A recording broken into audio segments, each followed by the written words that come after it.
gondola ride. Yan ang gusto namin gawin dito, guys. The house of a family Vietnamese, family of a Venetian merchant. This one. No, this one. The left. Yeah. And now are the Venetian casino. But how old this one? 1,000? No. Oh, this one is about 400. 400 More years than old. 400. Wow. This one, 1,000. Less than 1,000. Yeah. 1,000 years old. So guys, ito po yung gondola ride and isi-share ko sa inyo. Andito kami sa sobrang, ano tawag dito? Yung kanal na... Hindi. Ewan ko. What do you call this, my friend?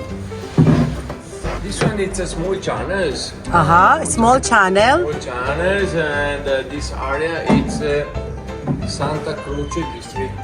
Santa it's Croce. one of the district of Venice where mostly of local people still live. Okay. They're still living here. Wow, ang cute, guys. Ang galing nung driver nung hindi niya nababangga yung boat. Yes. 1866. Nice. Tapos may restaurant dito. Hi. Yan. Ayun o. Hi. Ang cute-cute o. Nice.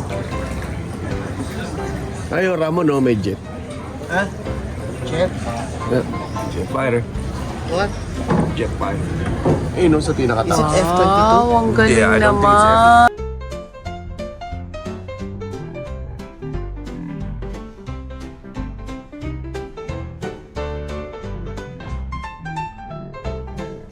Yay, I like movie.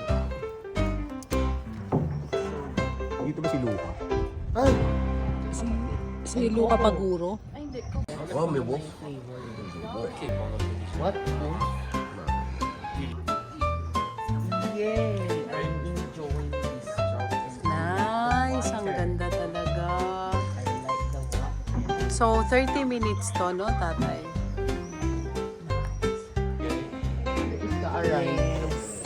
So, Ramsky, anong masasabi mo sa gondola ride natin? It was chill. Wow. Nag-enjoy kayo, anak? Parang chili sauce. And Chill then, and quiet. Parang chili sauce. and then at ako naman masasabi Okay. ko maganda siya. Maganda siya. Very good. And then it's It's quite scary at first, but it was fun. Oo, kasi hindi tayo masyadong balensyado. Pero ang maganda rito, guys, pwede kang... May mga restaurant sila, coffee shop, ayan. Sa mga gustong pumunta ng Europe, huwag nyo tong kaligtaan puntahan. Though, mahirap lang, sabi ni Habi, kasi marami kaming bagahe. But, sulit naman yung aming experience dito. Sulit, anak, ano? Pagod. Tatay na. Yeah, sobra.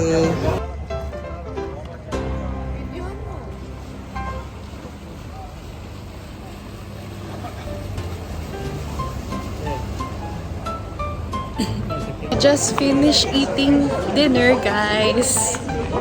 After gondola ride, Yes. so, anong masasabi mo, anak, sa experience natin sa gondola ride? It was chill and fun. Yeah, pero natakot ka ng konti. Yeah, a little Kasi scary. mabigat si Daddy. So medyo hindi masyadong pantay yung balance Yeah. yung yung Boat. aming boat. Ako, hindi naman ako natakot kasi parang nasa middle kami eh. All in all, ako... I was at the side of the boat. Yes, And, solid. like the boat is like that.